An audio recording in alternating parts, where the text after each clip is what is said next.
Hey friends, welcome to the HealthSimple Show. I'm your host, Kyle Reedhead, and I interview health and wellness experts from around the world to help you live healthy, happy, and stress-free. Now don't forget to subscribe to our channel, and if you have any questions about anything we talk about throughout this episode, just comment below and I'll get back to you as soon as possible.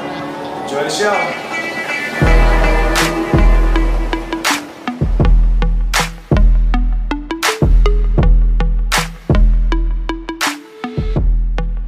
We have Mike Mutzel joining us on the HealthSimple Show. Thank you for coming in here today. Just a quick background of who Mike is, but he's earned his bachelor in biology. He has his master's in clinical nutrition and is a graduate of the Institute for Functional Medicine, applying functional medicine in clinical practice. It's a mouthful. Just say AFMCP. That's good. Yeah, that's an easier way to do it. Also has a book called The Belly Fat Effect, the real secret about how your diet, intestinal health, and gut bacteria help you burn fat. So if you haven't guessed yet, we are going to be talking about gut health and probably fat loss. Cool. So yeah, I'm pretty excited. It's going to be a fun discussion today. But why don't you give us a little bit more of a background of kind of your story and what sort of got you into all this and kind of where you're at today? Yeah, great question. Thanks for having me on, Kyle. It really started out, I've been interested in health my entire life. Like when I was a kid, I loved Jean-Claude Van Damme and Arnold Schwarzenegger and Sylvester Stallone, like those movies growing up in the 80s and the 90s. Like I just love the aesthetic physique. So I've always kind of been interested in health and so forth. And long story short, hurt my back deadlifting in college when I was 23.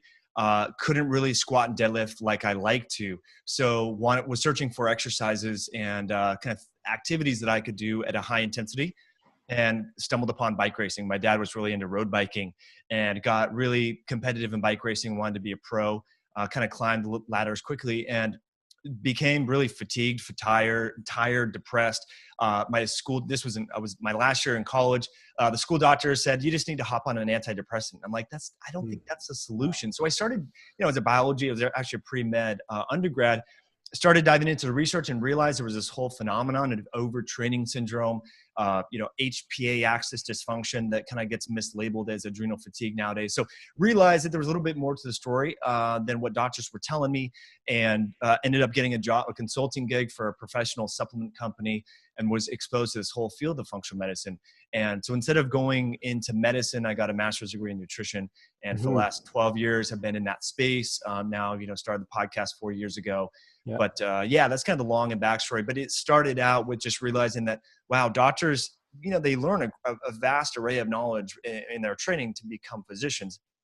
But these chronic ailments that we talk about, like stress, my camera's tipping, sorry about that, guys. Stress, gut issues, even metabolic, therapies, things like that are not really part of the curriculum. So that motivated me to interview doctors that were practicing differently and sharing that with the world on YouTube. So that was kind of your interest in gut health came from just interviewing others. It wasn't even from something that you had in school.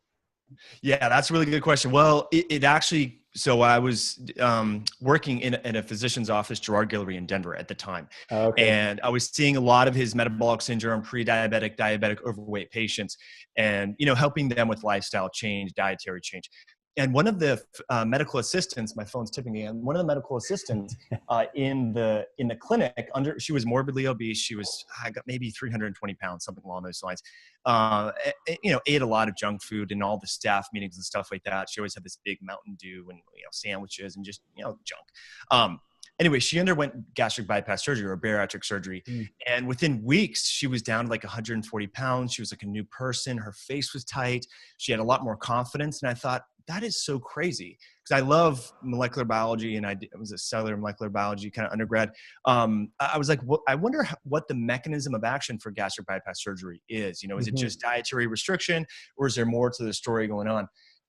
And it turns out that when individuals get gastric bypass or bariatric surgery, and again, I'm not promoting the procedure at all, I'm just kind of talking about the pharmacokinetics, the gastrointestinal hormones, we talk a lot about leptin, insulin, you hear glucagon, cortisol, all these hormones, right?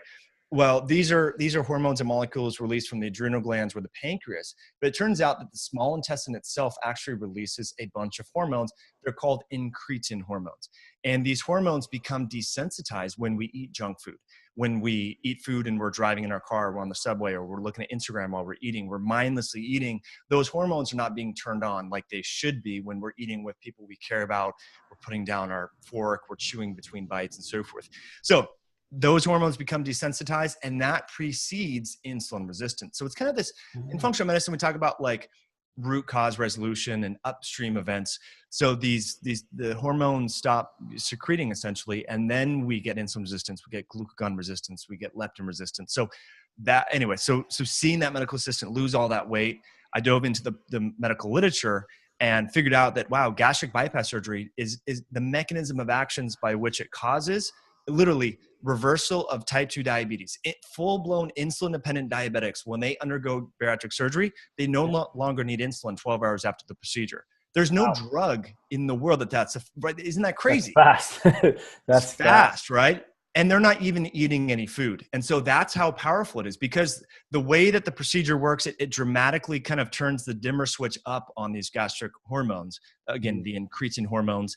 They go by names like cholecystokinin, GLP-1 for glucagon, like peptide-1. There's actually a lot of pharmaceutical products on the market now that are synthetic analogs of these hormones.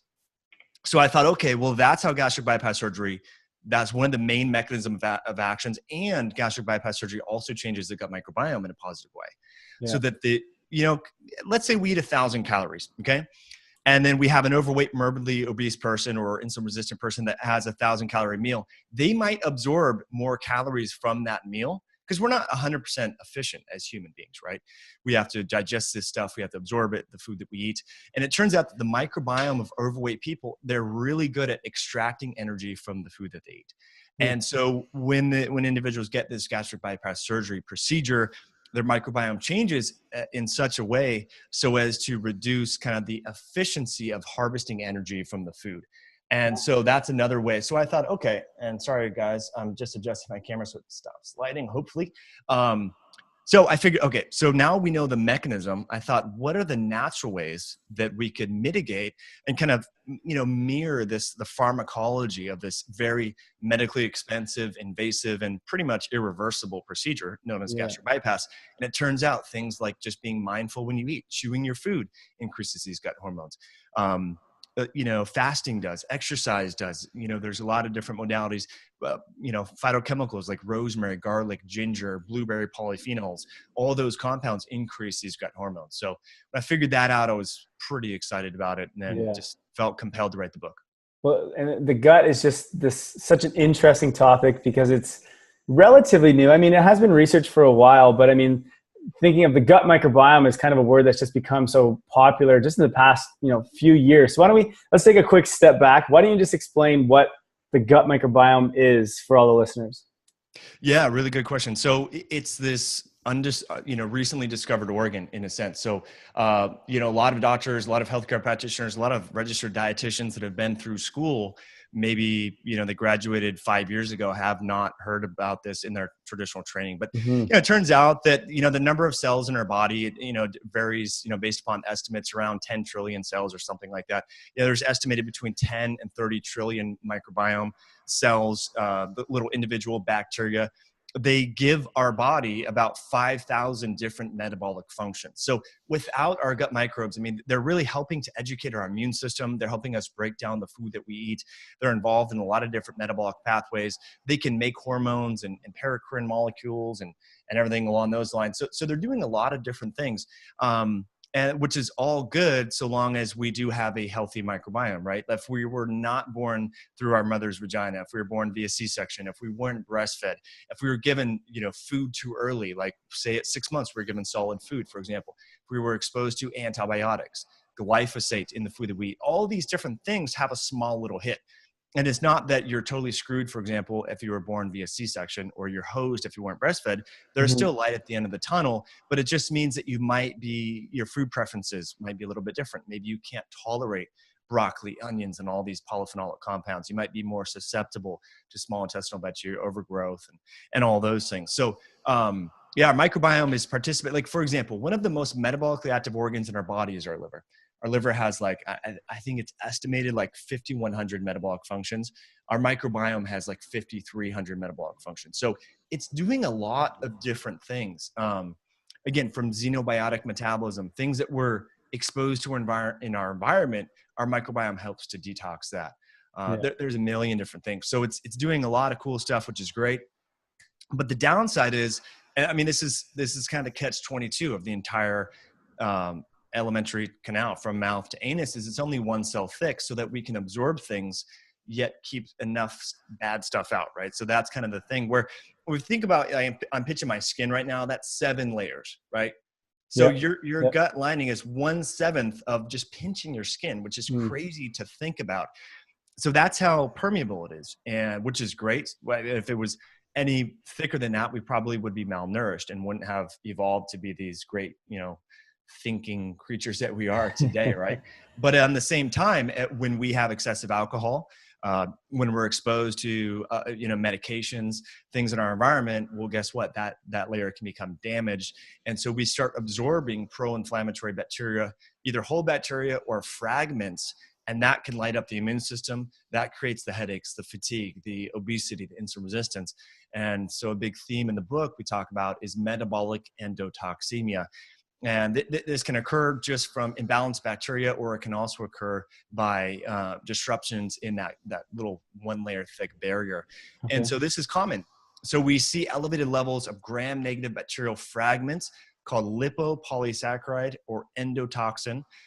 Anyone that wants to dive into this, I'm so sorry for keeping adjusting this camera. Moving. I'm sorry if you're listening in iTunes. You're like, "What is he talking about?" Yeah. We're streaming. So yeah, I apologize, guys. I'll just let it slide so I'm not bugging you. But yeah, so this endotoxin bacteria is found in the bloodstream, and it's independently correlated with diabetes, insulin resistance, and even obesity, neurodegenerative diseases, dementia. In fact, in animal model studies, like when researchers are looking at the brain in rodents and they want to cause brain damage, essentially, and neuroexcitotoxicity, they will inject endotoxin from the same gram-negative bacteria in our GI tract. They will inject that into the brains, and it will cause degeneration of the brain. So it's a real deal. And so in the book, I really help people better understand a low endotoxin diet, how to heal up that gut barrier, and so forth. So in a simpler form, I guess, essentially we always have good and bad bacteria in our gut, and then the percentage of which determines how healthy our gut is. Would that make sense to you? Yeah, I think that is part of it. I think researchers talk about that, and a lot of people talk about, and these are not my own words. These are just through conversations that I'm having with different people, Lipping Zhao, for example, Jeff Leach, others. Yeah. Is that really it's the stability of the ecosystem and the diversity. Okay, so for example, in our area in Seattle, there's a lot of construction going on right now. And like on a hillside, if you just wipe out all the trees and then a big rain comes, you can have a slide. And now we can consider that like maybe diarrhea in a human sense, right? So when we just wipe out a bunch of bacteria, the diversity of the tree system, the roots, then we have these challenges like a slide on a hill, and the same thing that can happen in our body. Whereas, if the developers, on this, they're tearing down all these trees kind of behind me in the neighborhood that we live in, if they were to leave pockets of trees so there's enough diversity in the root system, the soil would still be solid enough that if there was a big rain, that it wouldn't necessarily be a problem. So that's what researchers are referring to. It's just really the stability is kind of crumbled. So any small hit, gluten, a lectin from a tomato, zucchini, people talk about, I can't have onions because I flare up. I can't have this, I can't have that. The diversity and the stability of their gut ecosystem is off, and therefore their immune system is so much less tolerant. It's basically intolerant to a lot of different things. And so people, we see these sensitivities now. People say, I can't have this, I can't have that, I can't be around perfume. We hear this all the time. And it seems like people's food choices are just getting more and more narrow because they're so sensitive. And a big part of that could be, like you're saying, the ecosystem is just unstable. I see. Now, so you hear sensitivities to, nightshades, dairy, that's a really common one, but nightshades is a new one that's kind of, surfaced lately, and lectins and things like that. Now, would it depend on the diversity of your gut or the ecosystem for if you're sensitive to those types of foods, or is it just more of a genetic thing, and that's just something you need to get rid of if you have those genetics? Yeah, that's a really good question. I think it's a combination of both the diversity, the stability of the ecosystem, but also that there's some immune intolerance. And so, and it comes down to these different types of cells within the immune system. Yeah. And people that are intolerant, that have allergies, that have atopies, skin disorders, autoimmunity, a lot of sensitivities, when researchers look at their immune system, they see that the cell type, the T regulatory cell, this is a regulatory, it's like a policeman of the immune system of sorts. So when the immune system is attacking self-tissue, which it shouldn't do, the T regulatory cells go and make sure that doesn't happen, because there is probably some small autoimmune phenomena going in all of us. But in those people where their T regulatory cells are not working at the level that they should be, possibly due to early life experiences, lack of education. See, going back to the functions of the microbiome, one of the major functions of our gut bacteria is to educate our immune system so that the immune system knows this is friend and this is foe. Don't attack the friend, attack the enemy, right? And a lot of us don't have that education going on. And so that's what's happening, because a lot of people that are born via C-section, the microbes that they're exposed to first is Streptococcus, and Clostridia, C. diff. We hear about that, Strep aureus and so forth. And so they're exposed to these very virulent bacteria. Like that's their first exposure, instead of the mother's vagina, where it's lactobacilli and so forth that is really friendly. So the immune system is already kind of on high alert. It's getting messages right away, the naive immune system. So you fast forward the clock 20 years, and they're much more sensitive to something like a nightshade or lectin. That being said, there are different immune cell single nucleotide polymorphisms. These are variants within people's immune system and so forth, that they may be a little bit more genetically susceptible to, say, a different lectin or a nightshade, gluten, gliadin, things along those lines. But I'm just talking big picture. We got to focus on those Treg cells. Some things to improve that: exercise, good sleep, curcumin, vitamin D, omega-3s, like all the same things that we know to be healthy tend to affect this immune cell flavor. Well, let's talk on the other side about more things that can affect your gut microbiome and make it unhealthy. So you talked about kind of, getting a C-section, of course, or not being breastfed, things like that. What about, when you're not a baby anymore or you're just being born? What kind of things are we doing to ourselves now that may be affecting our gut microbiome or the bacteria in our gut? Yeah, that's a really, really good question. I think not eating seasonally is a big one. And it sounds a little foo-foo. I don't have I wish I had a randomized placebo-controlled trial to share with everyone right now on this. But, the microbiome in pretty much every animal, especially hibernating animals, changes with the seasons. And a lot of us, especially in the health space, we find like the 7 or 10 foods that we love to eat: grass-fed beef, bison, broccoli, whatever. And we eat a lot of those foods, the same foods, year round. And, living in Toronto, the food preference, the food availability locally to you in the winter is so much different versus in July, right? I mean, the weather's changed a lot, so you naturally eat differently. So I think that's a big part of it, and we see different cultures do that. And so but for whatever reason, we don't do that, especially in the health space. We find, again, those same foods, we eat them all the time. So I think that's a big one. I saw a post actually you wrote on that, actually, because I think you had a picture of like a snowy place, and then you had a nice sunny place, and kind of compared the difference between the foods that you would eat at that time. It was pretty cool, actually. Very interesting. Yeah. So that was my garden, actually. And so we so we have a lot, like 400 square feet of garden beds and stuff like that. Oh, so nice. That made me, again, so I could be a little biased in this narrative because it's what I'm exposed to and things like that. But I tend to think like, okay, if modern society collapsed right now, or we didn't have power, we didn't have agricultural, stuff shipped from California, this is what our family would eat. Is stuff grown. We'd have to sacrifice chickens or get a pig or whatever and eat the vegetables. And so I tried to think that that's probably, to me, the most ancestral diet. Yeah, there would be more wild game in my area, maybe more deer, maybe foxes we could kill and stuff like that. But that wouldn't be very consistent. You might find a deer every week or every other week. It's not a guarantee. What would be guaranteed is stuff growing from the ground, because you can control that, in my estimation. So anyway, so I think the seasonality component, a lot of medications that people are taking, Z-Pak, just people take a round of antibiotics because they feel cold coming on. This is common, unfortunately. All the non-steroidal anti-inflammatories, the ibuprofens, things like that. People have a sore back, sore shoulder, they bang up their whatever they take, those are really problematic for the gut barrier. Okay. Studies have shown that. Let's see here. Some of the digestive medications, the proton pump inhibitors come to mind. Very common. They're now over the counter. They used to need to have a prescription for these things. Now you can just go buy them over the counter. Alcohol use. So that's a big one. A lot of people, there's, great like dry farm wines, great wine, or, low sugar, keto friendly and all that.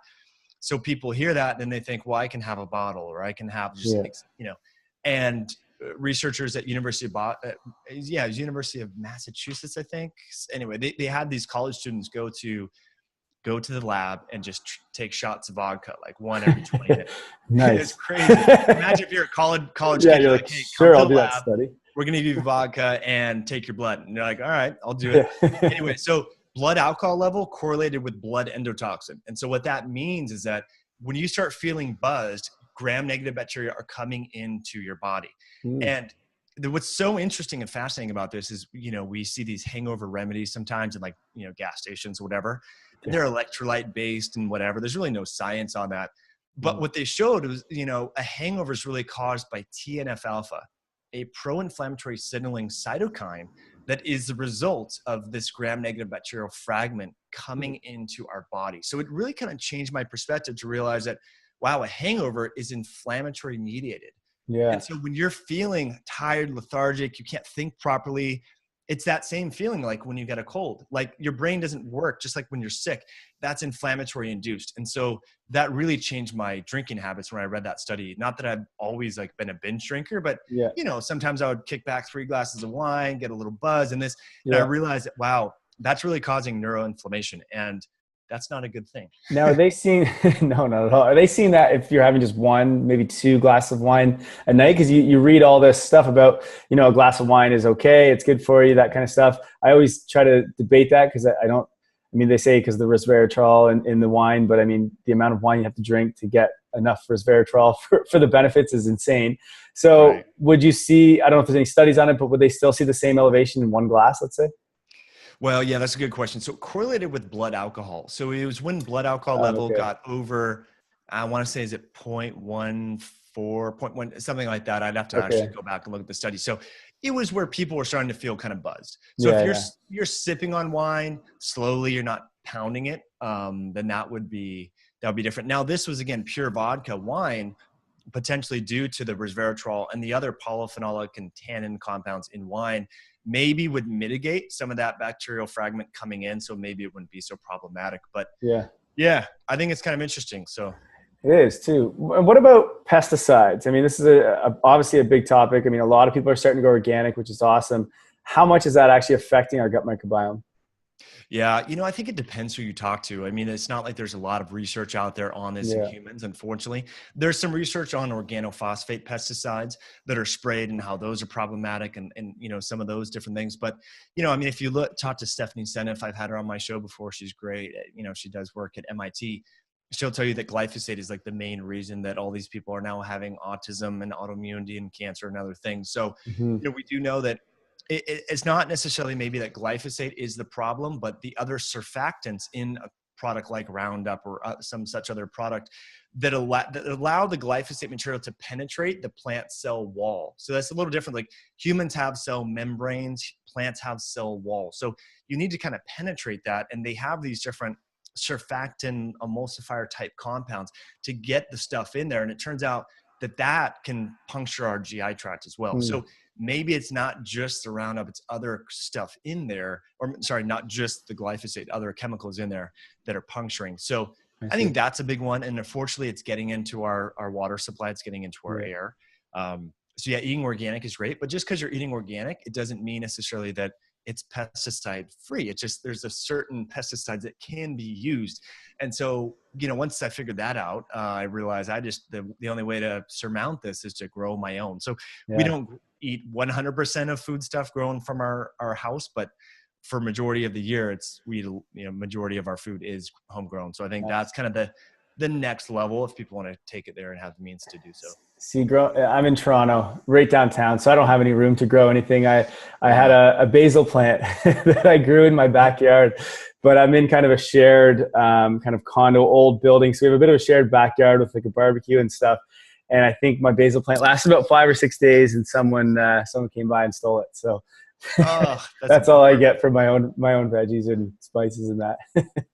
Yeah. Now, You have community gardens though in Toronto, I've noticed. Like, and there are Vancouver, some. a ton. Yeah, Vancouver does have a lot of those. They're really cool. We don't have as much here, but Vancouver does have a lot. They're pretty sweet there. Nice. Now, one of the I think I actually got this idea from one of your podcasts. I can't remember who it was that you had on, but they were talking about not washing your vegetables if you have organic vegetables because of the dirt in that, and it helps with your gut bacteria.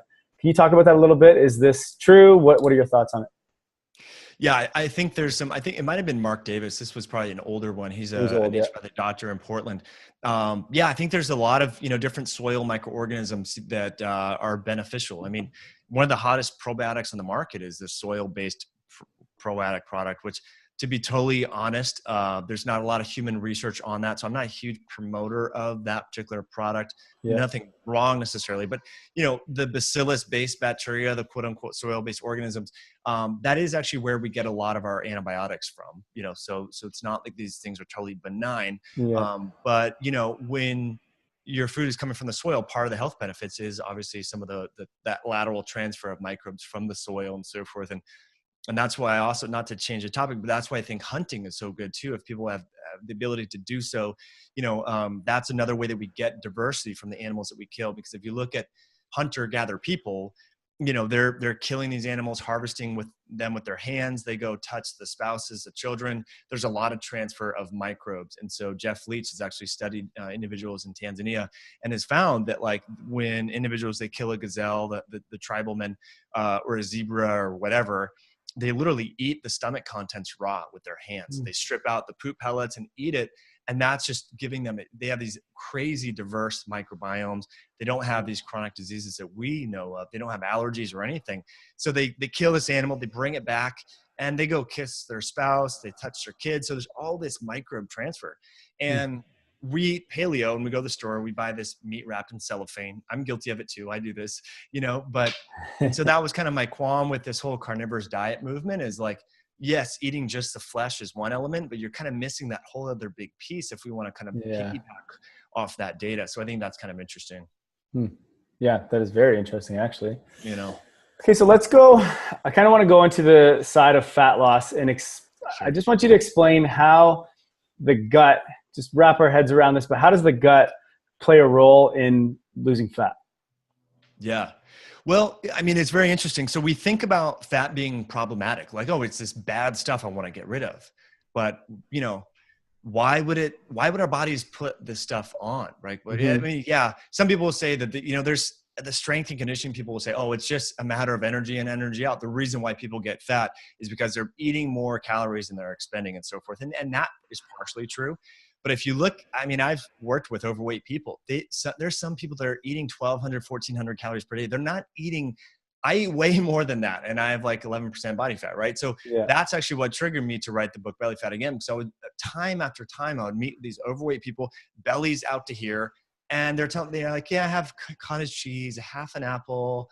That's my lunch. And then I have a Diet Coke. And it's like, it's not that much food. So either they're all liars, which I found that hard to believe, or something is wrong with their body. So it turns out that fat may be this protective organism. So a lot of people get fat right around, guess what? The abdominal region. And all this inflammation that we talked about, it could be that fat is protective. And so what we see in Crohn's disease and colitis, there's a lot of fat right around the abdominal cavity, and they call it creeping fat. And so it could be that fat is actually protective because, in other primitive animals, flies and things like that, most of their immune system is actually their adipose tissue, their fat tissue, and their immune system are the same organ. And so what we see in overweight people, fat becomes very inflamed, and it could be like this adaptive process too.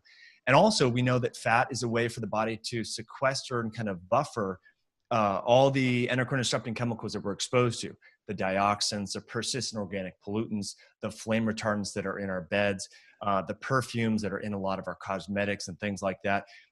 Those are not water soluble, like heavy metals, arsenic, mercury, cadmium, everything. So anyway, it could be that fat is helping us. And so that's the thing. We got to kind of figure out what is, when we're talking like fitness is like, oh, you're fat, you need to lose weight. But there's different, causes, what we call etiologies, or the pathophysiology for someone's obesity is different for another person's obesity or whatever, right? There's different, what we call phenotypes or flavors. So it looks like you have blue eyes. Yep. Can't tell, okay? So I have brown eyes. So that's like that's a phenotype, right? So we have this we both have eyes. You have blue eyes, I have brown eyes. Someone might have 20% body fat and, their name is Tom. Paul might have 21% body fat, but the way in which they got fat is different. Their phenotype is different. So that's what I like to help people better understand. Were you maybe working in a coal mine or a hair salon? Were you exposed to a lot of environmental chemicals, and potentially the reason why you're holding on to all this excess body fat is because your body's actually protecting you from the environmental compounds you're exposed to? Is your gut really inflamed and a mess? And is that part of the reason? Do you have low skeletal muscle mass? We know skeletal muscle really, kind of contributes to a lot of the fat burning. Is your mitochondria dysfunctional? Are you eating, do you have a food addiction? So in the case you're eating a ton of extra calories, right? So that's the thing about fat is we got to kind of, instead of just labeling it, thinking that there's one reason why people are overweight and treating it as though it's all the same. It's so different. We look at type 2 diabetes. It's classified by having a fasting blood sugar, I think over 120, or a hemoglobin A1C over 4.6 millimolar, right? So it's like, but researchers are talking about this. There's many different subtypes of diabetes. Some could be environmental toxins, some could be sleep, some could be stress, some could be, like we talked about, the microbiome and the gut hormones. So that's the thing where it's like we got to kind of dig a little bit deeper as nutritionists, coaches, and even just laymen ourselves to figure out what is the reason why we're experiencing whatever it is that we're experiencing, and what special deficiency or unmet need do we have that by addressing it such that we would lose the weight. So I know that's not the answer people want to hear, because it's like, I want to lose 30 pounds, man. Get married in 5 weeks. It's never that easy. It's never that easy. Right. So essentially what you're saying is that chemicals and all these different things that affect our gut microbiome are going to eventually affect our hormones, which is going to change how we store and preserve fat. Is that kind of how you would describe it? Yeah. Well, the just hormones, trying to simplify it for anyone else, including myself. Sure. Yeah. So the hormones are certainly affected, but also the fat cells themselves directly, independent of the hormones, are influenced and affected by these environmental chemicals, by our microbiome. And it could be that we're getting fatter because it's a protective response. Like, we always think fat is bad, but maybe if, there's actually this notion of the obesity paradox. Have you heard about it? No, I don't think so. Well, so my brother-in-law is an interventional cardiologist. Him and I kind of talk about this stuff. So he puts stents in people's coronary arteries that are having chest pain and stuff like that. Sometimes he'll have someone on the table, 400 pounds, really overweight, and he thinks, oh, they're going to be a train wreck. Like, when I go and stent them, when I'm putting in the stent in their coronary artery, it's going to be occluded and narrowed, and I'm going to have to get all this plaque out of the way, and their arteries are squeaky clean. Yet when he has like a very rail thin, woman, maybe 75 years old or something, he thinks there's going to be no occlusion, there's going to be no narrowing of her arteries, and they're like totally occluded and narrowed, and he's got to cut some, and all that. So that's this obesity paradox that sometimes overweight individuals don't have the diseases that we know, like their insulin resistance is not as bad. Their atherosclerosis or the heart disease is not as bad.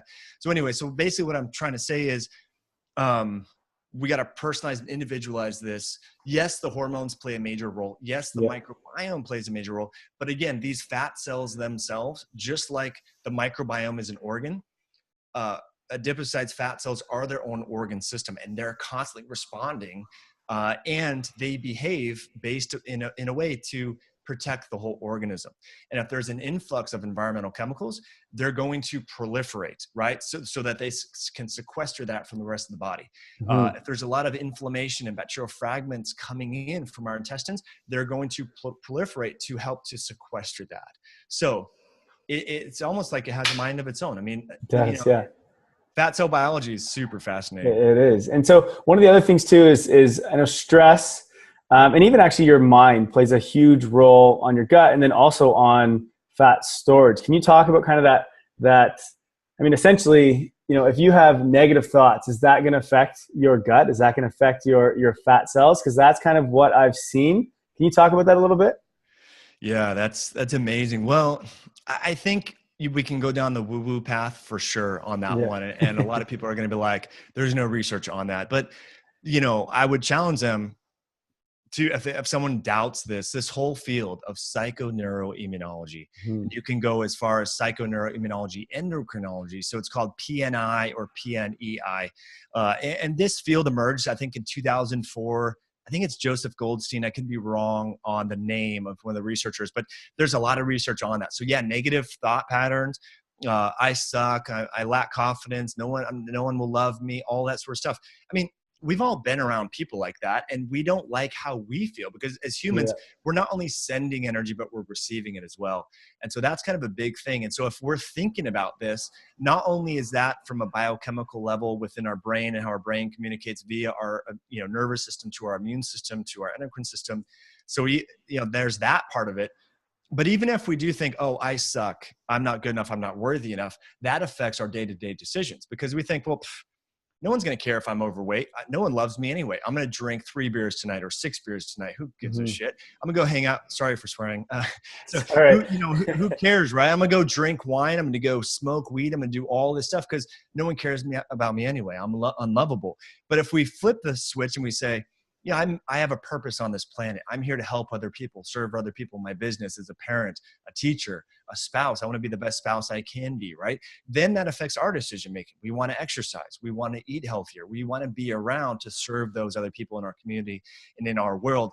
And so, is it the psychoneuroendocrine immunology, like how our thoughts are affecting our immune system? Is it that, or is it just our day-to-day behavior? It's probably a combination of the two. But you're right. I think mindset is the big thing, because what we see is a lot of overweight people that struggle. They know what to do. They know that going to McDonald's is not the best thing to do. They know eating a whole thing of Breyer's ice cream on the couch and binging on Netflix is not what they should be doing, but they do it anyway. Why? Why is that? And so there's deeper rooted psychological, maybe past traumas or food addiction. I mean, the mindset. Yeah, I think, Kyle, you hit on something huge, and that needs to be addressed for sure. And then you wonder, is it the mindset that has created them to eat that way and sit on the couch, or is it because they started doing that created a bad mindset? It's just, our bodies and our brain is just so complex that there's just so many different, things that can play a role in there. And so, it's, everyone wants that, one pill that just fixes everything. And it's like, you got to understand how many different things are communicating with each other, but it's too complex. Yeah, it really is. Well, it's like, remember Austin Powers, he says, I'm fat because I eat, and I eat because I'm fat. Right. So it's like, yeah, exactly. What's the chicken or the egg? Someone just commented that on Instagram right now. Did they really? Okay. Yeah.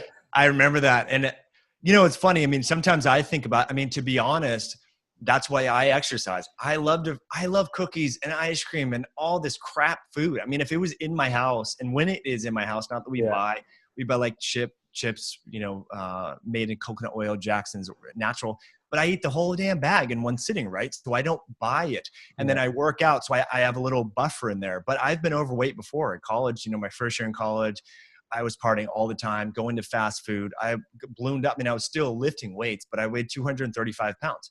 Right now, I'm about 189, to give you guys an idea. So 50 or 40 some odd pounds heavier.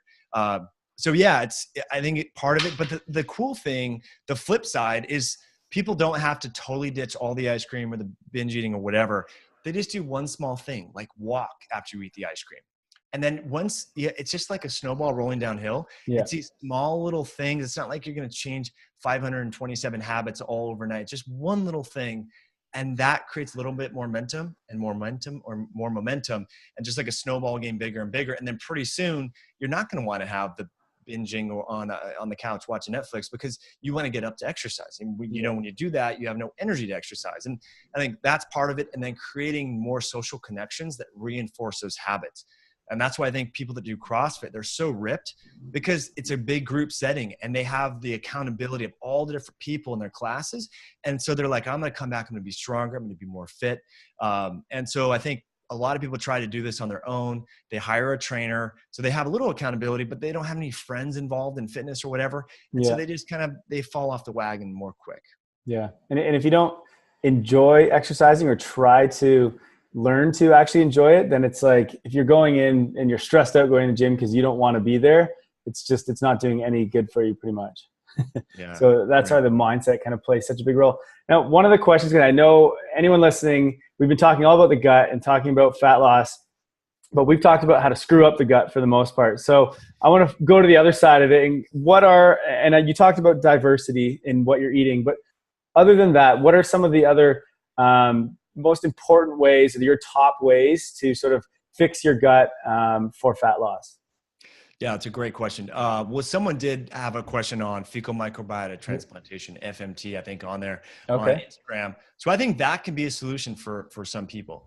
And so basically you find a donor that has never had antibiotics. They were, kind of like raised by hippie parents, they were breastfed, what do you call it? Infant formula, stuff like that, which is really soy protein and canola oil. I mean, it's total crap. Yeah. We give my daughter to supplement with breast milk, some raw goat's milk. Anyway, so you find a healthy donor and you can really permanently or semi-permanently, change your microbiome. So that might be a solution for some. Wow. Yeah. For some people, going on the carnivorous diet for like 30 or 45 days, just to really reduce all the variables. And again, it's not the most diverse diet.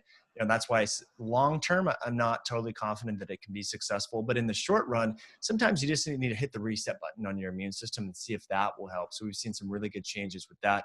Okay. And then slowly introducing more polyphenols. I'm a huge fan of things like garlic, turmeric, rosemary, ginger, cilantro, like all these different pungent herbs.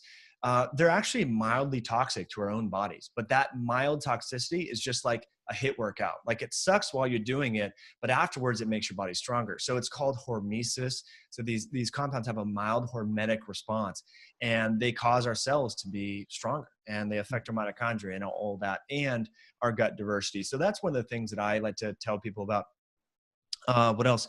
Just simple things, not eating super late at night. Our digestive capacity slows down, obviously, before bed. So eating during the daylight hours, that can really just help with the digestion. So it's not that, it's not that like just because you're born with really good bugs doesn't mean you can't screw it up, right? You can screw it up through indigestion, through poor gut motility. And so we always got to think about our body's responses, not eating in a stressed out state. It's common for people. You had a stressful day at work, the subway was busy, you have all these deadlines, so you stress eat. And really, when you're stressed, like the nerves and the blood flow to the gut is shut off. So we can sit there and putrefy and create, maldigestive products. So try to be in a relaxed state, eat after you work out, you can get some blood going, do some yoga, do some deep breathing, stress reduction, that kind of thing. Cool. Very helpful tips. So thank you. Hopefully the listeners like those. Now, have you tried the carnivore diet actually? Just curious, because you talked about it briefly. Yeah. A little bit, not recently. Back in 2002, when I first got into bodybuilding, I had a friend of mine who really kind of taught me about this. And I was eating a sirloin steak and London broil pretty much exclusively with a little bit of almond butter. And I really got very shredded very quickly. And then I realized there that, the quality of protein that I was having, a lot of egg whites, chicken breasts, stuff like that, wasn't that good. And so I just realized that when I'm eating kind of a low fiber diet like that, I definitely lean up, but I'm not a big proponent long-term of a carnivorous type diet. And like I talked about before, with the transfer of the microbes from actually harvesting the animals yourself, you're not getting that. So I personally haven't done it. No. Okay. I know a lot of people say they feel good on it, but I can't think that they're going to feel good on it for a long period of time. It just doesn't seem to make sense unless, like what you said, they're eating it in the way that you suggested. That actually does kind of make some sense. But other than that, I don't know. I'm not a full blown believer yet. Now let's talk about sort of eating fats and eating carbs. I know you're big on the keto diet. Is this something that is going to help your gut as well? I know it's big on fat loss. Is it going to help your gut? Or a lot of people talk about the problem with keto is what it does to your gut. But there's other people that say the other side of the story. So I'm interested to hear what your side of it is. Yeah, that's a great question there, Kyle. It definitely can help your gut indirectly and directly. Actually, there's some research coming out of UCLA. Some researchers there are studying the mechanisms through which the ketogenic diet affects seizures and seizure onset. And it used to be thought that it was ketones in the brain that are like affecting the mitochondria and neurotransmitter balance and so forth, the so-called GABA to glutamate ratio. But researchers are finding out that it's actually possibly, this is in animals to try and like prove the concept, that when individuals are in ketosis, the microbiome favorably changes, and there's an upregulation in a bacteria genus and species called Akkermansia mucinophilia. I did a YouTube review on this. This was like, I think in June or late May when this research actually started to emerge. And so I don't think the ketogenic diet is necessarily bad for the gut. Now, that being said, having bacon and lard, and all this sort of stuff, all day long, every day is probably not a good idea, right? Because those chain lengths of those fatty acids do increase the absorption of this pro-inflammatory bacterial fragment that we talked about early on in the show, endotoxin and lipopolysaccharide. So I'm a big fan of plant-based fats. Obviously, no canola oil, no safflower oil, sunflower, none of that crap. But the polyphenols in olives, the polyphenols and so forth in avocado, coconut, nuts and seeds sprouted and soaked. Egg yolks. I love egg yolks. We have over 20 chickens in our backyard for that reason, right? So that's what I'm a fan of, like whole food, low carb, high fat whole foods. A lot of people when they go keto, they're getting a lot of stuff from supplements, from shakes. Not that those are always inherently bad. They have their place. I take them too. But, sometimes people consume those because they're keto foods and they don't eat real food from the ground or from an animal. So that's just my perspective. And I don't think a whole food derived ketogenic diet is going to be problematic for the microbiome because you're going to have some inherent diversity in there. Maybe you're going to have macadamia nuts one day, pecans the next day, walnuts the next day, egg yolks one day, maybe a little bacon another day, right? So there's going to be enough diversity in the types of fat that it's not going to be problematic for the microbiome. Yeah. Okay, cool. Now, are you keto right now? Yeah. I've been since 2015. Like I carb cycle. Okay. So yeah, but when I first kind of went low carb, high fat back in 2002. There was other bodybuilders kind of in the circle of this group I was training with that were keto, but their breath stunk from the acetone, and it could have been halitosis from all the protein they were eating. Yeah. But I just had it was inked in my head that keto is linked with bad breath and all that. Now I didn't know all the cellular biology of nutritional ketosis until 2015 when a buddy of mine said that, I've noticed that my heart rate, this was Alessandro Ferretti, for those interested. I've done a lot of videos and interviews. You should have him on, Kyle. He's great. He talks about heart rate variability quite a bit. And that's this way to assess our body's autonomic, which physiologic state are we in? Are we in a stress state or a relaxed and calm state? We want to be in that relaxed and calm state most of the time. That's inversely correlated with inflammation and also all-cause mortality. HRV, that's why I have this Oura ring right here in my hand, if you can see. So it turns out that people, when they are in a ketogenic state, their heart rate variability increases. And so this is basically suggestive of the fact that their immune system is not as pro-inflamed, that they're in a more resilient parasympathetic state, which is very kind of what you want to strive for. Yeah. So anyway, that being said, that's what got me really excited about the keto diet back in 2015. And ever since then, I've been interviewing a lot of people about it, and personally have been keto since then. Now you go in and out, and you talked about carb cycling. Can you explain what that is and kind of the benefit to carb cycling?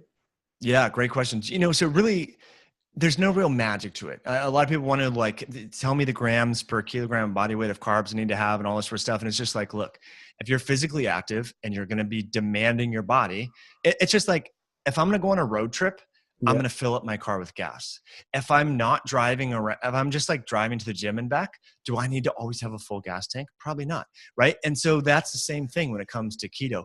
On days that I'm not lifting weights, I don't eat carbs because I'm not I'm walking, you don't need to. But when I'm doing back-to-back days where I'm squatting, deadlifting, doing pull-ups, doing overhead presses, military presses, high volume, high intensity type things that I like to do, I'm going to have carbohydrates, not really before, but usually during the workout. I'll bring, heaven forbid, close your earmuffs, keto people. I'll have a banana or an apple. And doing that, no kidding, I can go from squatting, last week, I had 275 in the bar, not that much for a squat. And I was totally fasted, right? I had MCT oil, I had a little MCT oil, a little ghee in my coffee. And I walked the bar out and I was like, oh my gosh, this feels so heavy. I can't do this. And everyone in my group was like, come on, dude. And so I went and got an apple, dude. No kidding. True story. Got an apple, 5 minutes, and just kind of like talked myself into it. Like, dude, this is not that heavy. Walked out with 275 and just lifted it like it was nothing. Right. And so I think that's the sport specific nature of like where carbohydrates come in for that fast. It's not that ketones are always good and carbs are always bad. It's the specificity of the sport and the demands that you're imposing on your body that differentiates what fuel you should have. And it's not to say that every time I do glycolytic work or sprints or lifting weights that I have to have carbs, but when the volume is there and the intensity is there, that's when I throw in the carbs. And so people just need to experiment, right? And I'm not trying to lose body fat. I'm just trying to not lose muscle. Yeah. On Friday, I'll be 36. So I'm like, I just want to maintain what I have, Yeah, you got to keep what you got. You know what I mean? I'm not trying to get bigger, but anyway. So yeah, that's just, I know that people want specifics, but just experiment on days where your workout intensity warrants it. Now, if someone is listening and they're like, oh, I want a carb cycle, but I'm really overweight, I'm insulin resistant, maybe you're not quite ready for that yet. Or just pick one day a week where you're really pushing it and have them in either intra-workout, meaning with you while you're working out, or in the post-workout window. Mm-hmm. It makes sense. And I mean, when I first started keto, I could go to the gym, no problem, fasted, and I was still lifting very well. And I don't know if this is why, but I got quite lean. And so I started to add some carbs back in, but just it was actually on Monday. It's funny. I did the same thing as you. I went into the gym, fasted. I had a bit of grass-fed butter and MCT oil in my coffee, and that was it. But I forgot I hadn't eaten since like 4 o'clock the day before. And I didn't realize that until I started lifting. I was like, hey, this doesn't seem very easy. What is going on? And I was like, holy shit, I haven't eaten in so long. And I started trying to work out. I was like, okay, this isn't going well. And I was like, screw this. And I went home and I ate some carbs, and then I went back to the gym later on that night and had a great workout. So there you go. Yeah, it was pretty funny. But when I first started keto, I was able to do it no problem. Now it was not so much. And I don't know if that's just because I have a lower body fat percentage. My body doesn't want to use up some of that fat. I have no idea. But it was just something that I noticed. So it's kind of interesting. Interesting.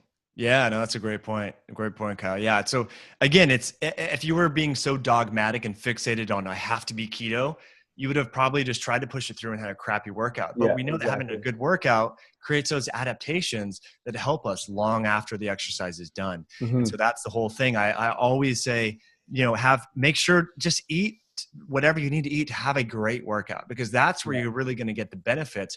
And the problem is sometimes if we eat if we have a lot of carbs before we work out, maybe life gets in the way. There's a traffic accident, the power goes out the gym. Then you feel guilty. You're like, man, I had like 2 sweet potatoes. I can't even work out today, or life gets in the way. So that's why during the workout or after, you're never going to run into that situation where you thinking you're going to exercise and you don't, and then you end up feeling like crappy about it. So listen, we've got a couple minutes left. Instagram kicks us off after an hour. So I have one more question, but before I do that, why don't you, there's a question about your book actually, but why don't you let us know where people can find you on the internet? I know you're on a lot of different places, so let us know that. And then also talk about your book just real quick and where they can get it if they want to. Sure. Thanks, Kyle. And everyone here live on Instagram, I'm super grateful for you guys. Obviously, if you're on Instagram, you're listening right now, just click on over to my profile. And my main website is highintensityhealth.com, and also High Intensity Health on YouTube. But on Instagram, it's the only thing where things are different. It's just Mike Mutzel or Metabolic_Mike on Instagram. And then Facebook is Mike Mutzel. So yeah, pretty active, mostly Instagram, Facebook, and YouTube. And then obviously I have iTunes podcasts like you, Kyle. So if folks are interested, love to connect with you and so forth. Go subscribe over there. His podcast is awesome. A lot of really good information, a lot of good guests that come on there too. So check that out. High Intensity Health for sure. And the book? The book Belly Fat Effect. Yeah, it's found anywhere books are sold. Amazon, Barnes & Noble, things along those lines. Internationally, I think if you go on amazon.au for Australia or .uk, I know people can find it there as well. So perfect. Okay. Thank you. And I'll also put all that in the show notes after, so you can just scroll down if you're on iTunes or wherever. They'll all be in there just a click away. Now, okay, I have one question. This is a question I ask at the end of all my episodes. But knowing everything that you know now, I mean, it's been years and years and years of learning and education and research. Say all of that went away and you were just starting your health journey all over again. What would be the one thing that you would want to tell yourself, that one thing that you would want to know if you were just starting out your health journey? Yeah, it would be prioritize sleep. This is something that just now in the last couple of years, I mean, I've been aware of sleep and have a whole section on circadian rhythms in the book. But to be honest, I used to like have my phone in bed and I would look through Instagram or whatever, and it totally screwed up my deep sleep. And so I've really this year kind of remodeled my home and installed sliding glass doors, like sauna therapy, cold plunge tanks, and all that, so that I can really enhance my deep sleep. Because I realized that, like, I was looking, I'm turning 36 on Friday, and I would look at people that are my age, and sometimes I would look older than them. And I'm like, what is that? Like, I eat healthy, I exercise, and I kept coming back to the sleep. That wasn't one thing that I was doing. And so then I started tracking my sleep data, and sure enough, some nights I was getting 0 deep sleep or like 2 minutes. But now, since changing my environment, I'm getting over an hour. So, I mean, think about that. That may not make day-to-day differences that I can tangibly see, but stretch that out over 30 years, 2 minutes versus 1 hour of deep sleep. I mean, that's going to really probably affect, my brain, my health, and all that. So I think a lot of people, when we buy our cell phones, we don't see in the fine print that says this affects your biological rhythms. It affects melatonin production. It perturbs your deep sleep. Like, we don't see that. We see this cool device that connects us with the world. And unfortunately, now we see kids playing with iPads and iPhones in bed, watching TV before bed. So I would say turn off all that crap before bed, shut off the lights, shut off the Wi-Fi, and really prioritize sleep, because that's going to be a huge thing that's not only going to affect your mind, your energy, and your fat, but also your long-term health in every area, cancer, autoimmunity, and beyond. Nice. Awesome. I appreciate you sharing that. It's funny, as this podcast is going on, I have both so my phone is set up to night mode, and so is my computer. So as the sun goes down, which it's currently doing, my screen on my laptop and my phone both are getting oranger and oranger and oranger. So by the end of this, it's like I'm not even able to see what's on there anymore, because all the blue light kind of goes away. So that's kind of great to help sleep as well. But so listen, that's it for questions from me. I don't know if there's anything else that you want to share. We only have 2 minutes left before Instagram kicks us off. But I just want to say thank you so much for coming on here. You've got a brain full of knowledge, and I'm so happy that I was able to get you on here and kind of, get some of that out of there for us to listen and learn. So thank you so much for joining us.